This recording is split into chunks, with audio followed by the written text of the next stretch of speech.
popular jungle picks. I wonder if someone's going to ban that one. And Nami ban taken away from Eddie. That's a bit of a nice ban for him. And there's the Gragas taken away from Xaxus in that top lane. So Jankos normally loves to play Elise, but we've seen a lot of different junglers here. And Fizz has been a champion last week, which was banned very, very often. And once it was open, teams would actually lock it in. Not as a first pick, but still, here in Europe now, the mid laners really love Fizz. And it's, again, Athene's got nerfed a few patches ago where the MR went down, making it easier for Fizz to pick up kills on one-on-one. And he's not as affected by exhaust as an assassin like Zed is. Well, here in Europe, of course, Fizz has been primarily played by Overpow and Kerp, of course. Yeah. The two mid laners. We'll see how it works out for him. We did mention the fact that Elise kind of is still in there, but it looks like Diamond is favouring maybe Kha'Zix in the jungle. Has had a slight buff to his Q, his Taste of Fear. Only a slight one, but is it going to be enough to become now a primary jungle pick? So I don't think we're going to see it too often. So it is a fine pick. It was before as well. I mean, it has its way. You just played a bit different than you did before. But the Caitlyn from Genja, no real surprise. Again, we talk about how Lucian and Caitlyn are the two main picks for him. It's not exactly a champion he's done a lot on, but same can be said for the rest of Gambit, of course. They have been losing a lot of games. It's hard to put up good numbers. So Thresh will be locked in alongside him. That means we're going to see Eddie, the Thresh Prince, back in action. So lane in the bottom lane, they're going to have to really perform because they've had some questionable results, I think it's safe to say, over the last few weeks. Just weird plays. That duo lane, some very weird plays, and often giving up first blood. Of course, the man that does get a lot of first bloods is Jankos. And if he gets on that Evelyn, which is one of his favoured champions, it does work well for him. Of course, there's a Morgana again. This could be for VandeR as that support pick. But Jankos seems to be favouring towards Jarvan once again. So it's funny with Elise. Nope. There's a lot of different opinions here. Most junglers still put Elise as one of the top junglers, but we still see a few leave it and say, you know what, I'd rather play Rengar or Jarvan or whatever, maybe a Ramos from Diamond. But Elise is a main pick for Jankos, and it's a pick he normally picks up first blood on here. So Gambit needs to be careful. Well, there we go. Gambit do go with the Kha'Zix in the jungle. Something they were toying with, but they realised they don't need to first pick that one away. Ziggs, of course, also being picked up for Nick. So Gambit here have some decent wave player. Decent, I mean great wave player. They have Ziggs and Caitlyn together. So they can stall the game and really go late game where both Caitlyn and Ziggs will shine. And it's going to be a top lane Maokai here. Maokai, interesting. All right, so the idea behind top lane Maokai is you become insanely tanky. Like just your abilities themselves, your ulti and everything provides a lot of tankiness. You have a lot of CC, you have a slow, you have your snare with the W to engage fights, and you're just very, very hard to kill late game. His laning phase is not the best, but he can always farm with either sapling or his Q and just manage to get all the gold he needs to get his tanky items. Rod of Ages should be first item here from Xaxus, and then full tank afterwards. Just have to blind pick that one in. Would we see maybe Kubon trying to counter this one? I mean, Jax is out there, a big favourite champion of his. Or would we see him just going for something for the team? What would fit right now? So, because Gragas is banned away, I'm actually not sure what he wants to pick against Maokai here. Renekton would be able to deny him some farm in the laning phase, but when in terms of team fights, you're going to get outscaled. If he picks a Yorick here, maybe he can poke the Maokai, but remember Maokai, he will sustain pretty well. This used to be an old favorite for Kubon back in the MYM days. Not sure he's. You never know when it's Edward. You never know when it's Edward. He's just like you're playing with the hearts. Okay, while they're deciding on that one, let's look. Of course, it's going to be Thresh Caitlyn up against a Morgana Kog'Maw. Yeah, Morgana Kog'Maw here. Actually, Gambit Gaming, because they have Caitlyn, should be able to put a lot of pressure onto Celaver in the laning phase, but not enough to actually deny him too much farm. I don't think it's going to be too big of an issue for Roccat to deal with this dual lane. I really like the Dr. Mundo pickup here because you now have a tank against a tank. Both of them looking to do the same thing, get into late game points and just be this massive frontline tank. Very hard to deal with for both teams. Issue is for Kubon, Celaver has a lot of percent magic damage against him, and it's very hard for Kubon to actually deal with someone like Celaver in the late game team fights. Also, if there's a Blade Rune King onto the Kog'Maw. Fantastic stuff. Of course, Gambit, as I pointed out, they absolutely have to win this game. If they do not win this game, they are not going to make playoffs, and that is a big, big deal. And then it's all about promotion tournament. They're just going to have to look towards it, improve as much as possible. I like how we do see some new picks from Gambit. I mean, Dr. Mundo, we haven't seen Kubon play it before in the top lane. Just to see, does it work? Okay, can we stick to this one? Well, we'll see how it works out, ladies and gentlemen. Do you guys still think Roccat will come out on top after those picks and bans. Tweet us #ROCWin or #GMBWin to @LOLesports, and we'll be checking out those results as we get into the game. Something to take note of as we load this game up. There is a double teleport for Roccat. In the mid lane, of course, we do see Overpow with that teleport on Fizz. And we saw it last time he actually played Fizz mid.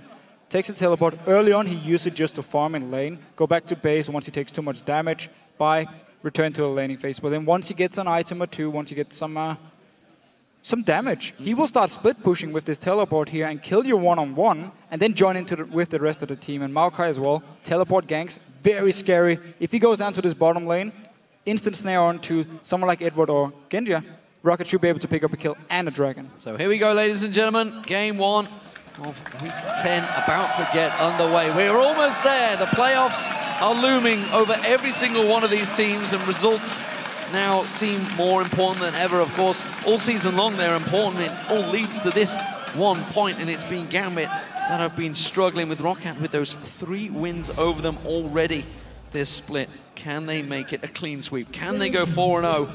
And NOC, honestly, a team that they looked up to and respected for the last 2 years. You heard interviews with Jankos talking about how he respected Diamond. It's like the legend that is. And can he surpass him now? I would say become the master, but that's going a little bit too deep on the old start. Probably. But if you just look at this summer split here, Jankos has definitely been the better jungler. Again, we always talk about how he picks up so many first bloods. He's #1 in both EU and NA in terms of first bloods, and he loves to do it on Elise. And Roccat, very standard picks for them, except for the Maokai in top lane. We often see Morgana support together with Elise jungle, because you have now Binding and Cocoon to set up easy kills, to set up picks, and then of course Overpow can just jump in, instant burst down whatever target he gets, or whatever target Jankos or VandeR can actually root.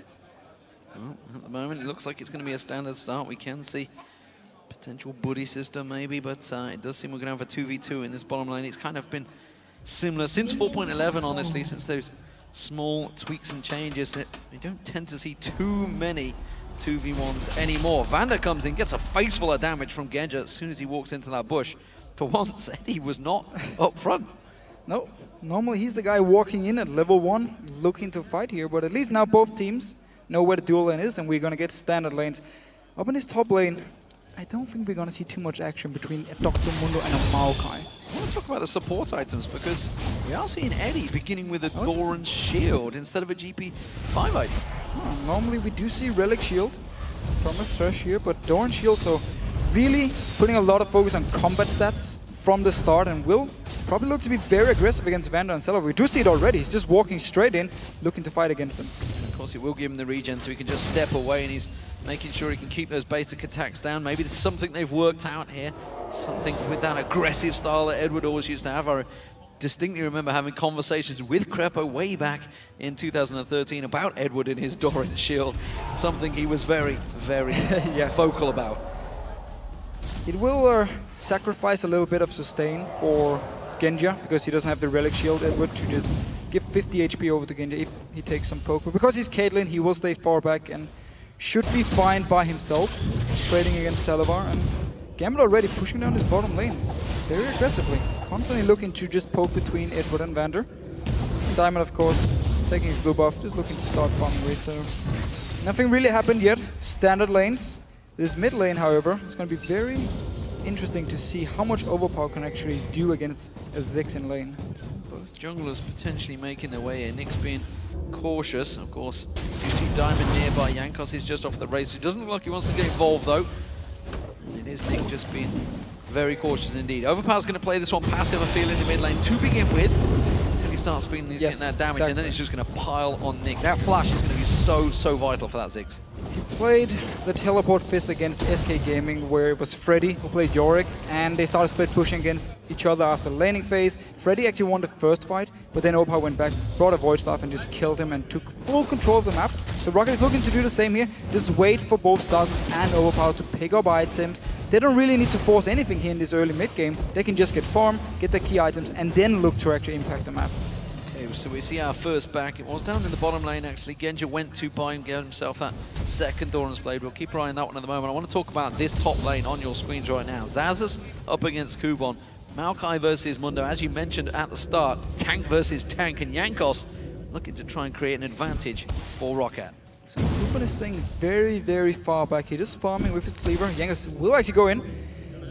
Not exactly an easy game to pull off because Kubon was staying so far back. They do actually get a Cocoon. Got Cocoon and forced the flash out of Kubon. That was potentially a little bit early, but it's better to be safe, I guess. So I think here Kubon wanted to drag Xaxus under the tower and force him to flash away. But because the new W here on Maokai is a bit faster than the old one, he couldn't actually do it in time. It is a cool thing about Maokai top lane. It's very, very good for setting up ganks because you can just walk straight up, land your W, snare them, and apply the slow. However, this time, because Kubon was so far back, he does stay alive. And Nick, trading with Overpow, he's one level ahead because he has a bigger minion wave, but shouldn't be an issue for Overpow to farm. He still has his teleport as well and a health potion left. Yeah, you just saw a little bit of aggression from Overpow there. Of course, he has got that crystalline flask. Anyway, Eddie starting to put a little pressure down. Boots, second item for Edward. Gonna keep her eye on this build, see where he's going with this Thresh this time around. So we often see supports get a very early Moby boots and focus on roaming around the map here and make plays. Edward taking some damage here actually. Not too much, the Dawn Shield will help. Yeah, not a good trade though for him. There was nothing going back the way of Roccat. Still no first blood. We are only just approaching the 6-minute mark. Eddie keeping that river very much warded out. Genja keeping a pretty good farm with Celaver, but Celaver is going to be weaker at this phase of the game. He definitely needs a few levels he wants to complete. Most likely his Trinity Force as the first item. He already has the longsword into a Phage, which will make him very, very strong in just quick trades, because you get your Sheen, you get your proc from it, and then you back away. Nick though, putting some pressure in this mid lane and up this top lane here. Kubon actually winning the lane here. The first time we see Kubon winning his lane in the 4 games we've seen him. Yeah, that was good pressure actually. Forced Overpow back. He's gone back and bought the Sheen, so we'll see how that works out now. Teleport back to lane. Keep your eyes on that one. He's about to hit level 6. There is the 6th level. Diamond will get spotted out. There is a ward just down there. Xaxus himself went back. He's building towards the Catalyst, it seems. So it's going to go Rod of Ages for item for him on Maokai. 100% there you go. 100% Rod of Ages. Which is, of course, why Kubon building towards that with the Negatron Cloak. So completely building towards it. Eddie, sidestep in there. It was a very, very slow sidestep of the Dark. Oh, Celaver caught out, hooked in. Eddie goes in, but that was a good, quick reaction. Black Shield from VandeR prevents himself getting flayed. Again, a very, very good trade by Roccat. Yes, the hook landed on to Celaver, but instantly, as the hook landed, Black Shield was there to make sure he didn't actually get knocked back and could just do all the damage onto Edward here, forcing him away. And once again, Gambit actually losing the trade down this bottom lane here. One thing we do have to talk about is all the magic damage on the side of Roccat here. Even your support does full magic damage. You have your jungler doing magic damage. Maokai as well, all magic damage. Celaver, a bit of a mix between them, will do more physical damage in the late game points, but still, there is some magic damage involved, so Gambit can focus a lot on magic resist and make it very hard for Overpow to kill anyone in a one-on-one, or just in teamfights in general, and also make it very hard for Xaxus to have much of a damage impact. Overpow gets himself his first blue buff of the game for Roccat. Diamond, meanwhile, forces up for the red buff because he went blue second, which is where Nick will be acquiring his shortly. We'll see whether anyone tries to get involved and cause any problems for him. So Diamond actually involved his W as the very, very first thing he did as he hit level 6 here. So looking to poke and of course get the extra slow from the W here. Oh, here we go. Overpow jumping onto Nick. Jumping straight in there. Good satchel charge from Nick though, immediately replying. Overpow tries to playful trickster onto him, didn't quite catch on, gets a little poke. And Nick is very much safe from that one. He's going to get himself that blue buff, very much well received for him. Of course, he went with the Chalice, he's building towards that Fiend's standard start for Ziggs. So just going back to Diamond here, evolving his W. Gambit is really looking to just poke and siege.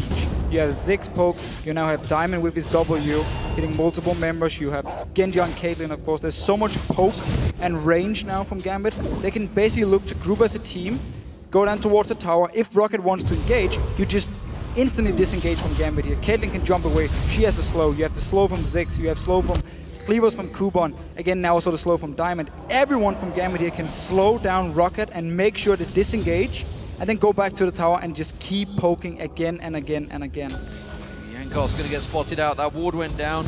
Dark Binding does not land. Eddie once again sidesteps that one.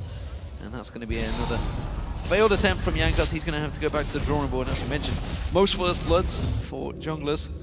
He very much everyone. For everyone. Well, in fact, both North America and EU as well, that is. We saw Kubon using that sadism in that top lane, in that ultimate, just to keep him in lane a little bit longer, of course, against Xaxus. Who's himself, his Maokai ultimate, very different now, sticks to him, doesn't go in one particular spot. Diamond looking to counter. They knew that Jankos was nearby, but he's headed back to the jungle to keep the farm going. And pretty passive opening farm lane phase from both these teams with the first 10 minutes. Very passive. Nobody really been going for any dives, so we've seen very few ganks as well. But for Gambit, because they do want to run this siege poke comp, they really need to be careful they don't lose the first dragon or pick a wrong fight, because if they do fall behind... Well, at the moment... Sorry, my voice just cracked here.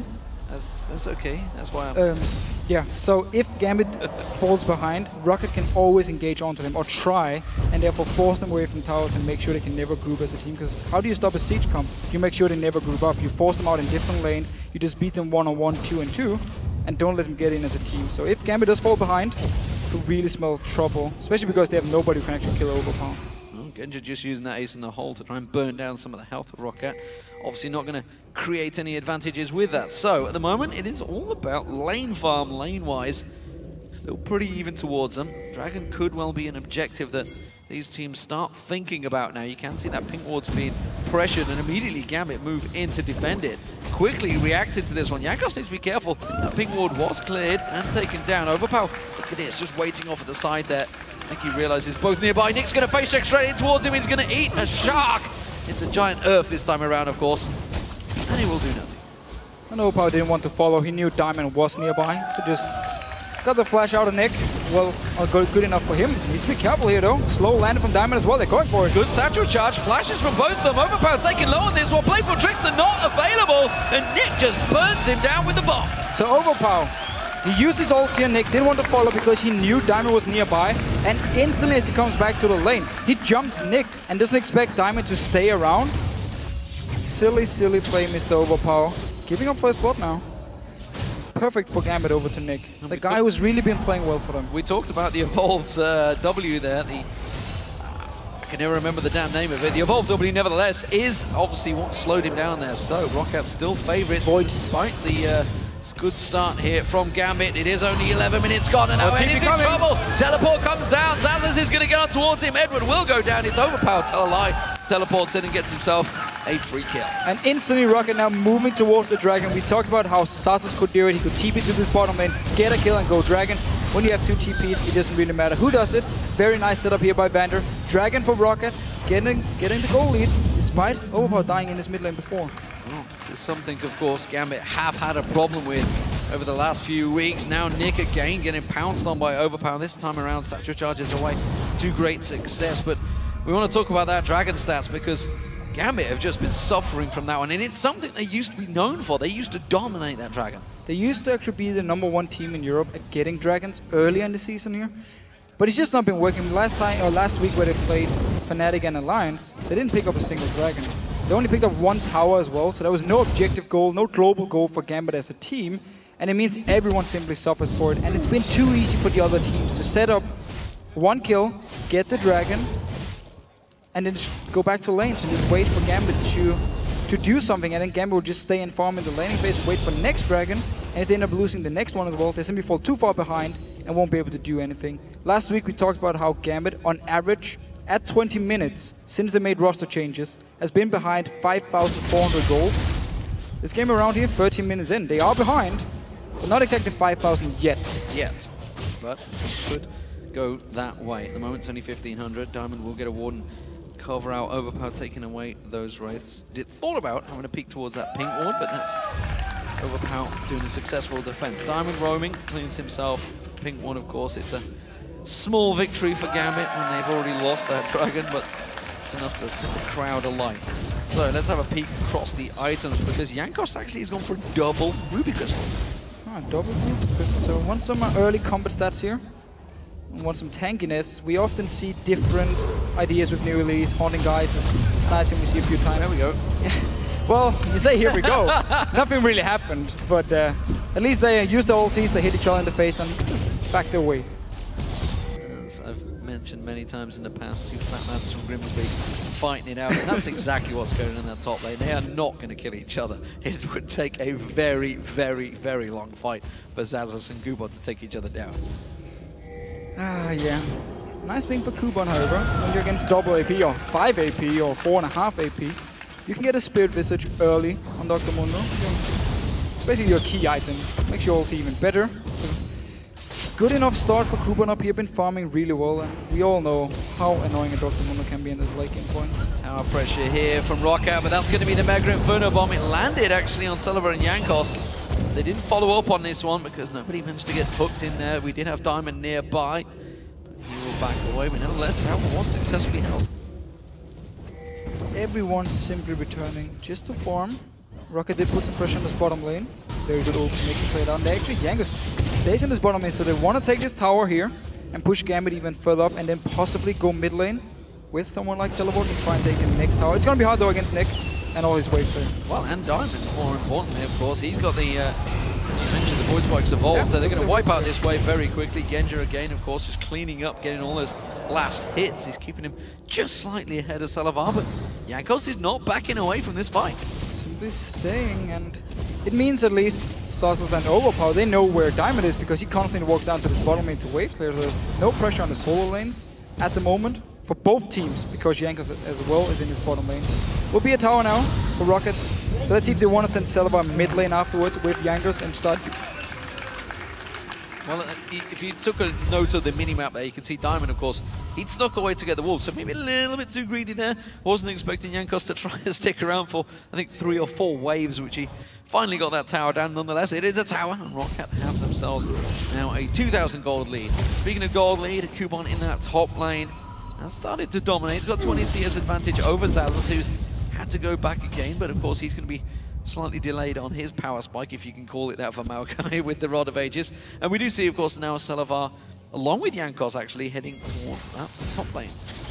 Okay, so gonna focus on the top lane here. Genja is still in this bottom lane. Kubon is actually recalling with VandeR's gone down bottom, so they're leaving Celaver on his own now in that top lane. He's got the support, the backup of Jankos, just in case I think Kubon is around. But it seems that they are also both just going to stick up there, yeah. Yeah, they're just gonna push it in again here. Double range, some decent wave clear as well. Just constantly pushing the waves here. Jankos needs to be careful. Jankos face check and gets hooked in. Eddie's on there. Teleport comes down. Jankos is going to repel, but he's got nowhere to run. Kubon came a little too late to that party. Didn't manage to get himself the assist. It's the second kill for Gambit. All right, 2 kills for Gambit here. Diamond was in the right place at the right time. Same for Edward, actually. He moved from this bottom lane, or from the base, sorry, straight to the top lane. He expected something to happen here from Roccat and was in a very, very good position. Dragon in 1 minute, so Gambit wasn't able to get any objective gold from the kill. We'll at least get some wards. Well, it's a triple kill for Diamond and wards, at least, put it that way. So he's continuing to clear that jungle very fast now. He's trying to step up that rate, but he is behind on Jankos in terms of CS, and it's a fairly substantial number, but of course he has that kill and assist, which does keep him close. It's only a 100 gold differential between those two junglers. VandeR started to roam a bit here, hasn't been around with his AD carry, who is now currently going down towards that bottom lane. Overpow's the man we need to keep our eyes on, because he's going to start looking to split push. So Kubon used the teleport before to try and join in for the kill on Jankos, which means he's now stuck in his top lane. Dragon, 18 seconds. Xaxus can join in with his teleport, and Mundo has no way of stopping him. So Roccat can just look to group up, force it, and if Gambit does decide to fight, turn it quickly into a 5 versus 4.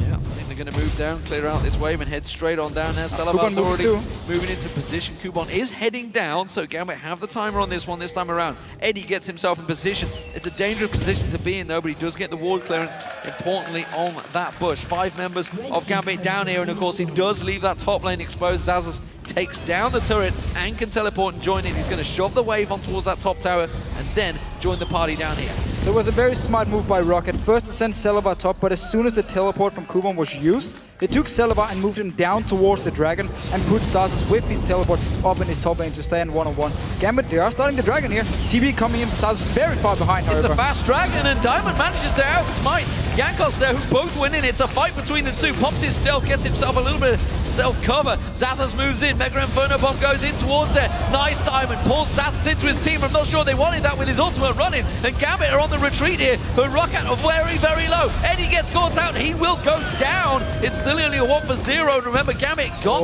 not in range. That Overpow's behind them. Dragon coming around the side, up towards it. There we go, just pounding into the screen. Overpow cannot get close enough. Jump the waters. No, it doesn't matter because Genja gets caught out. That's the AD carry down.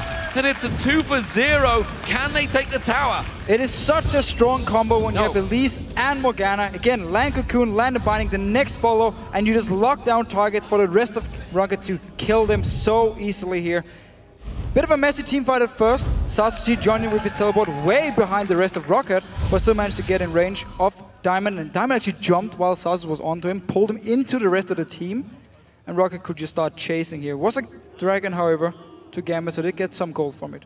Yeah, relatively even in gold. 2 kills, a lot of assists compared to the Dragon. So overall, wasn't a great deal of change between the two teams. Of course, it's still only a 2.5k advantage, though if Gambit can shove this wave in, get themselves onto this tower early. Jankos takes a big burst of damage there from Nick. He's got to be careful. Eddie doesn't fancy throwing out a hook here. Instead, he's going to be the Lantern to get him away from VandeR, who closes the gap. It seems the teams now moving back to the lanes, but now Roccat actually decides to send Overpow to this bottom lane. Did the same thing against SK Gaming. Once the laning phase ended, once he got some items or some gold, they did send Overpow to this bottom lane and kept Xaxus in the other lane. And just put Celaver in his mid lane. Just sit and farm by himself. Simple. He still has his mid tower, so should be fairly safe and can now just farm, keep pushing in. If Overpow kills someone by himself, Gambit needs to send a member to defend the lane. Overpow is in, and therefore opens up for the rest of Roccat to either take the mid tower or the top tower. Well, look at this.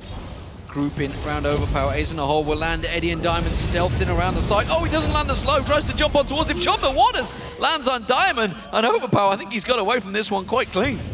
They did actually manage it. Oh, Nick in trouble. Nick in very much trouble there, but I'm not too sure Celaver wants to go too deep on that one. The bouncing bomb will come in. Black Shield protects him. The turret went down actually to the minions, so despite all that, Gambit come out ahead. Yeah, so actually a good move by Gambit. They pushed out mid lane first, and then they sent all the members to this bottom lane to try and kill Overpow, and kept Nick in this mid lane to just wave clear in case it was needed.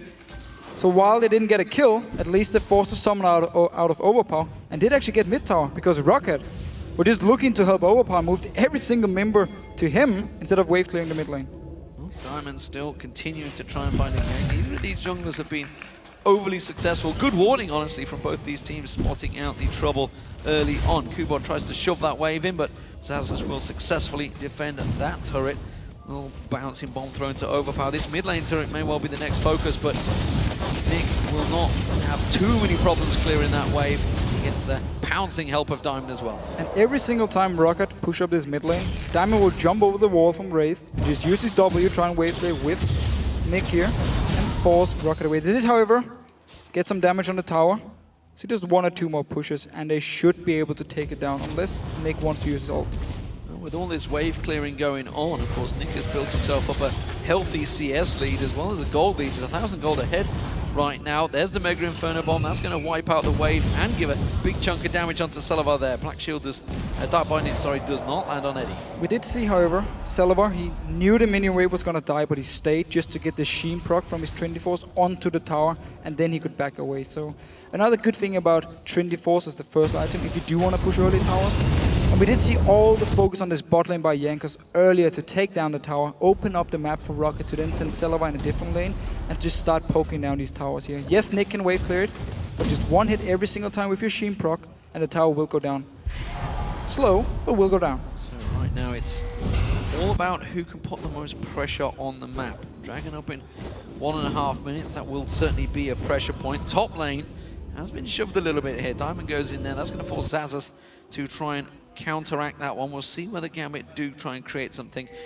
And also, we're going to start looking towards items, because with a minute to go, the big item spikes will start happening. Everybody's starting to hit the 1-2 item bracket. We do see in Vintage on Genja here. Didn't actually get any attack speed items yet, except for his boots. But Gambit needs to get into this dragon area and put up some wards if they want to contest it, because they need to have full control of where Roccat is and then poke them. before going into a team fight. You don't want to start Dragon, let Roccat engage onto you, because then you will lose it. You need to poke, you need to get some good wards around it. We do see Edward now moving in, putting up the wards. And if Roccat now moves in as a group and Gambit is ready, they can land so much poke, they can zone them so well with Ziggs, with Caitlyn, with the cleavers again, and with the W from Diamond. Get them low, get Dragon, and then potentially look for a team fight.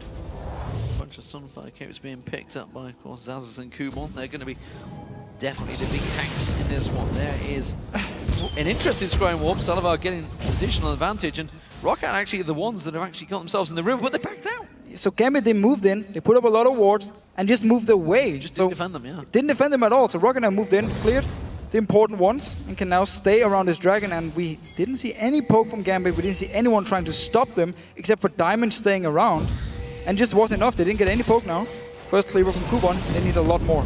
Overpow also shoved in the bottom lane. Chum the Waters does not land. Teleport from Xaxus also pulled the trigger early there. Oh, so it works. And that's a problem. Roccat now burned quite a bit there. And TP down, ulti from Overpow, and now Gambit feeling more confident moving in as a team. Dragon is alive. And Roccat is very split up here. Celaver is all alone in this mid lane. Gambit can start the Dragon. Yeah, Nick is actually zoning him out. He does manage to get the tower down in that mid lane. Now Gambit caught her out there. Xaxus' ultimate also burned. Kubon caught this time with the Dark Binding. Middle turret down. Roccat got themselves a small advantage, and that Dragon taken low. They're going to move in. It's going to be a smite fight this time around. Jankos gets it. He gets hooked in, though. He will not be able to repel away from this one. Is he going to get flash away? Yes, he does. And he gets home and dry. And Roccat is simply just fooling Gambit here. First, Celaver is pushing mid lane. Nick goes back to try and stop him. The rest of Gambit start the Dragon, and as soon as Roccat move in towards them, they just back away. Run away from this Dragon here, and Roccat take it. So easy for Roccat to force Gambit away, get a Dragon, get the mid tower, and also disengage afterwards, because nobody was really low enough for Gambit to actually chase and try and take someone down with the long range they have. Yeah, there was also a giant wave that was shoved in down that bottom lane that Overpow would have pushed in there. That would have been a lot of CS wasted crashing against the tower. Overpow back down here once again. Didn't really land with the Playful Trickster. I think he wanted to wipe out that bottom wave. But he's going to back away. So Gambit started to trail behind in gold here, and this is a danger warning. Big flag starting to set up for Gambit. The pressure very much on them in this game to pick up their first win over Roccat in the summer split. Keep their hopes and dreams of the World Championships alive. In terms of gold, it's been the best game for Gambit we have seen in a few weeks. I mean, still fairly close to Roccat here. 26 minutes in. They have lost the Dragons, or at least they lost the last one and lost the outer turrets, but still, they are in the game, they're farming. Nick especially is farming really well. Kubon in the laning phase did well against Xaxus. Now falling behind a little bit, which is a few CS, doesn't really matter too much.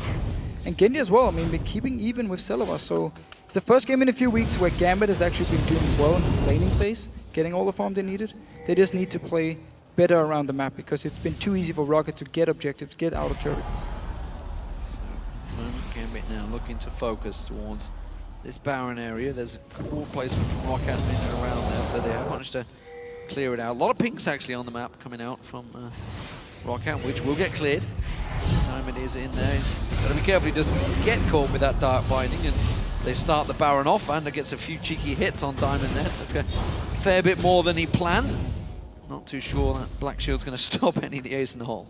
So Roccat is only staying around this Baron to buy time for Overpow to push his bottom lane with his teleport, and just make sure Gambit stays around and nobody's there to actually try and stop him. Kubon is up in his top lane. He's the guy with teleport from Gambit.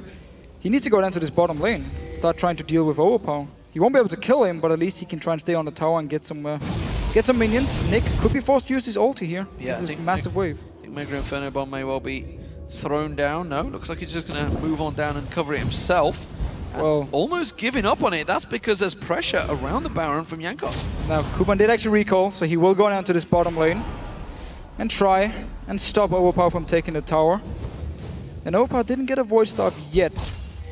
So Kubon is a very, very tanky Dr. Mundo here. They can just look to push it up. If they do manage to get the teleport out of Kubon, it really spells trouble for them. Well, we heard from Roccat earlier on. They've talked in the past about how they don't take risks when they absolutely don't need to, and at the moment Gambit are not pressuring them in any way, so they are happy to let this game just go slow, go long, let Celaver become this insane Kog'Maw that he knows he can become, and of course Overpow Going to start stacking out those items. Got himself the DFG now, so he will be looking to single pop the likes of Nick and Genja in this next fight. And look at Diamond here. Full damage. Last Whisper early on, Brutalizer, armor penetration. Really looking to just poke and hurt as much as possible. And then he evolved his E, he had level 11, to jump in, get a reset if someone gets low. So again, Gambit, they need good wards, they need to be able to spot Roccat moving around, and then they need to land the poke if they want a team fight. If they do feel confident, they can start grouping up and pushing down towards the tower, but with teleports on the side of Roccat here, and with Roccat being ahead in gold, they can just TP in behind them, force a team fight, and Gambit will lose it.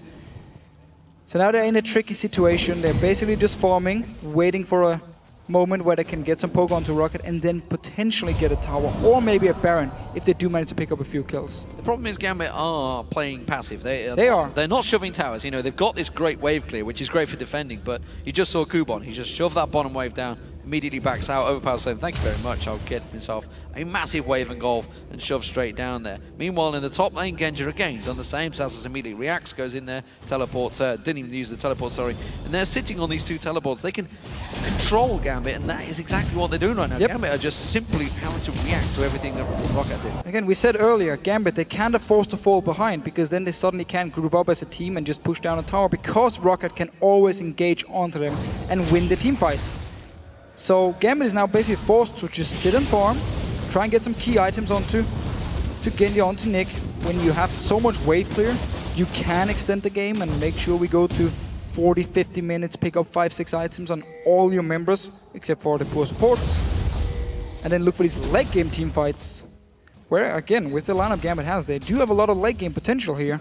Issue is, they don't have anyone who can deal with Overpow in the split push. Well, it seems that both these teams are happy to just play the passive game. They want to sit this one out and farm up as much as possible for that one big fight. And it's a dangerous game, honestly, for both these teams to play, and it is something they're clearly working towards. So let's look at it this way. You know, obviously, if both teams get their primary ideal engaged, they go straight at it in a 5v5.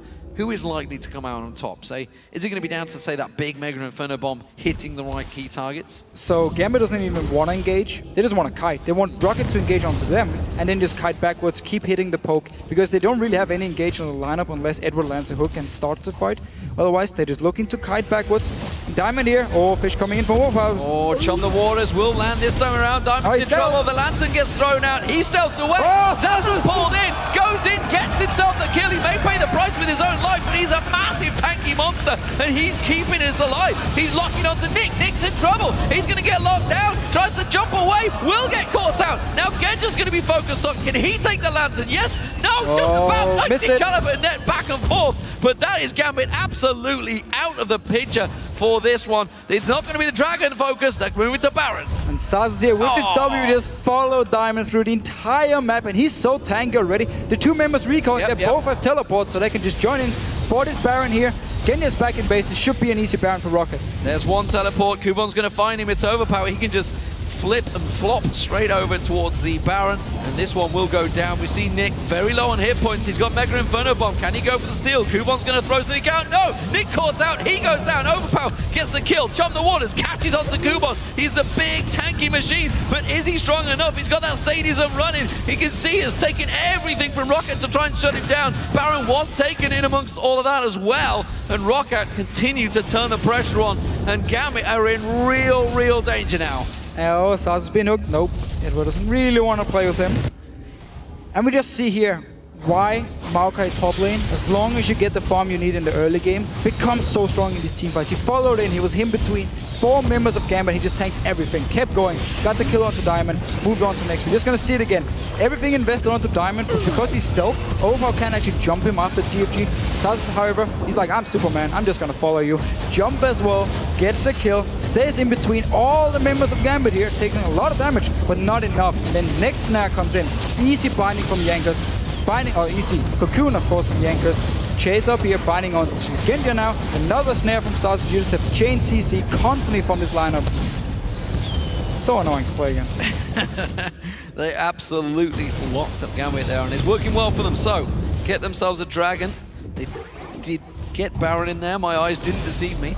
Of course, so Roccat stats should have one Baron on there, but most importantly, they have themselves a pretty big lead now over Gambit built up. So 7,000 gold lead, and of course item-wise and the stats that Baron does give you. Let's see what they do with it. They've been playing very passively, not been pushing those waves out, but now let's see if they can start shoving in, because there is great wave clear in the hands of Gambit, so they should be able to defend their towers pretty successfully. They should actually be able to hold off Roccat for some time, especially because Xaxus and Overpow both use the teleport to take the Baron. So they are now going to stay in the lanes, push them up, and then either move in with the rest of the team, try to go 5-man, maybe dive Gambit on the tower here, or we're just looking for Overpow to find this one kill by himself. It is Kubon against him, and still no Void Staff on the side of Overpow, so shouldn't be able to kill him, please not, by himself. Well, it's currently a 3v3 setting up. Xaxus shoves that wave in the mid lane, may get caught out of position. Diamond's gone on towards him, we're not quite keeping our eye on it. There is Xaxus, he's going to go turn aggressive. Remember, Diamond all about the aggression, Nick throwing out the bombs, and Roccat taking some punishment here, despite the fact they have got the Baron ill. Gambit are quite happy to engage them in that jungle. Kubon, of course, keeping Overpow busy down in that bottom lane, which is why he's not getting involved in this one. As you mentioned, no teleports available, good pressure. Celaver gets himself a couple of free shots on the tower, and Gambit hold for now. Hold for now, but still, every time you take some damage onto your tower here, it simply means one more wave, two more waves, and it will go down. Because Celaver, he's not afraid to walk in. Hit it with the Sheen. We talked about it earlier again. Boom, get a few hits, backs away as soon as Gambit moves in. And oh, Diamond might be in trouble here. That tower's gone. They're going to get shredded away. Gambit back away from it. Kubon still keeping Overpow busy now in the mid lane, having to wipe out that wave. But Roccat, they're all rotating around. 5 members straight in there. They're going to get around the back side. And this is going to be the inner turret going down in the mid lane now. Oh, Diamond almost died. Oh, Jankos hooked in. Not going to follow that one up. That would be a very risky Jankos move. says no. There's the tower going down. So that's 2 more inner turrets for Roccat. They do take advantage of that Baron buff. Going for the very last one down this bottom lane. Need to wait at least for the minions. Perfect timing actually on the blue buff. Well, they can press tab now and look at the timers. True. They know when it's coming up. See, taking advantage of that one. Even the pro players can use that timer. So, big wave comes in, tower getting poked. Dark Binding does not catch, but nonetheless, it's the 3rd inner turret. Successful Baron usage. Picked up every single outer turret now. All about the base, where Gambit can now move between the lanes very, very fast and get or try and wave clear. Didn't really work for them on the outer ones here. They were too afraid of Roccat either diving onto them, or simply because they knew they couldn't actually hold the tower. It was just a matter of time. So now all about the base from Gambit. Picked up 1 tower, same that it picked up last week in the 2 games. And I don't think they're going to get more. Yeah, big spike, of course, from Overpow. He got the Zhonya's just asked to get in that Baron. Now he's got the Void Staff on there as well. So a massive amount of burst damage available from Overpow. He's going to get himself a blue buff as well. We did see the Ziggs bomb coming out a moment ago on towards the opposition blue buff for Gambit. Didn't quite catch it in time. Well, in fact, on that timing. So everybody from Roccat goes back, purchases some giant items, and now have a 12,000 gold advantage. And, you know, Nick had a gold advantage for a long period of time over Nick in that mid lane, but Overpow now leads it. Of course, he's got himself a 1,000 gold swing back in his favor. So Nick, despite the fact he's got great wave clear, has so far not been too successful at keeping them off the turrets. Well, it's been very hard for Gambit to force Roccat away in time. Couldn't really instant clear the wave. And there was always the risk of this Xaxus going on the tower and just picking whatever target he wants to. Break the Banshee from Nick, and he can go straight towards him. Doesn't even matter if he tries to flash away. You will still follow him, as we saw earlier with Diamond. Lock him down, rest of the team can follow, land a Binding, land a Cocoon, and you do have a dead target.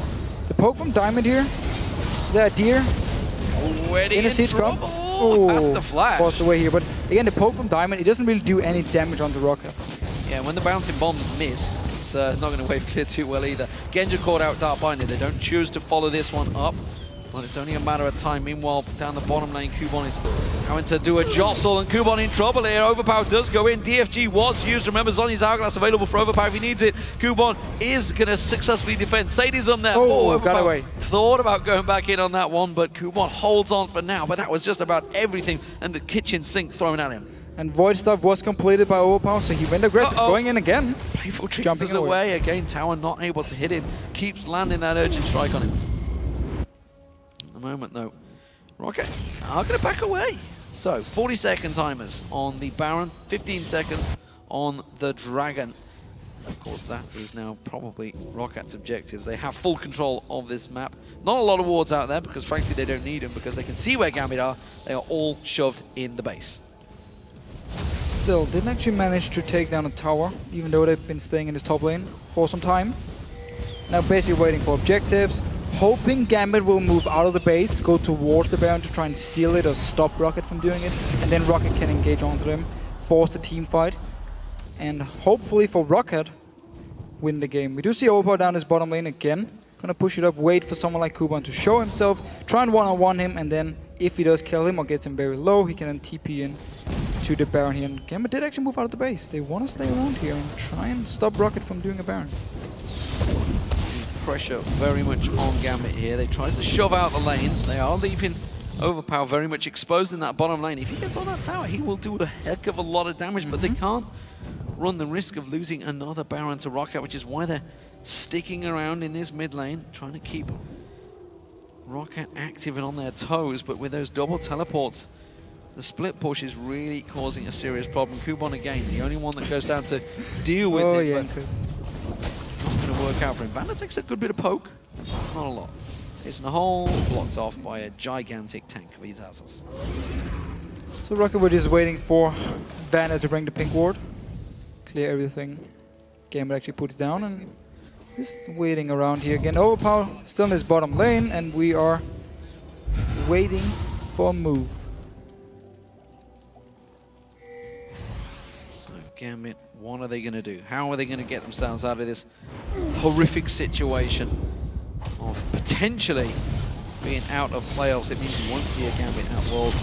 Currently it's looking almost certain. We do see the Baron started off. Roccat going in towards it. They've taken it down to half health already. 7,000 hit points. Oh, Diamond caught out. That's going to be problems. Lancer was thrown out. He flashed the opposite direction. And that means Diamond is getting all sorts of trouble. Gets himself a giant heal there. Nick comes up. Overpow does manage to use the Zhonya's, but he will get the kill onto Diamond. We see Genja going down. Roccat making all sorts of problems. And Gambit are sinking without a trace here. They've been so passive throughout the game. Xaxus continues to chase. He's just happy to taunt Gambit and pressure them into their base. Look at the damage on Nick there. Celaver putting the pressure down. It's a 3-for-0. Baron's not on their minds now. Winning the game is. They just need to get into the base here, kill the tower so they can move in afterwards. They don't even need the Baron. They are so strong. We see it again. They're just waiting for Gambit to move too close to the Baron and engage, win the fight, and now go towards the base of Gambit. Well, we talked about they're getting a single turret last week. They've only got one in this game, and it doesn't look like they're going to get much more. The inhibitor will go down. Roccat will step away after this. I think they're going to move straight for that Baron.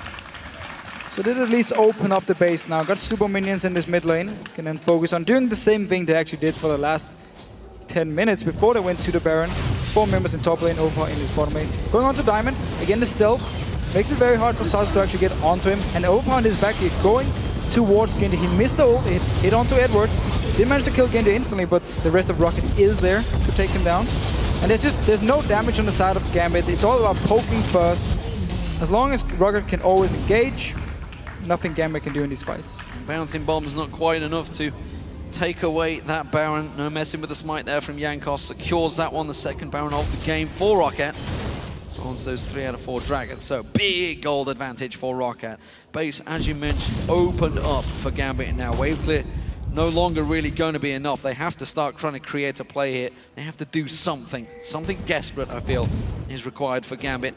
Pressure of the situation, of course, this means they will effectively be relegated. They're going to have to fight for their way back in towards the LCS promotion-wise if they lose this game. And the important thing to note is, because they are the bottom team in the table, they don't have a choice between who they want to face in promotion tournament.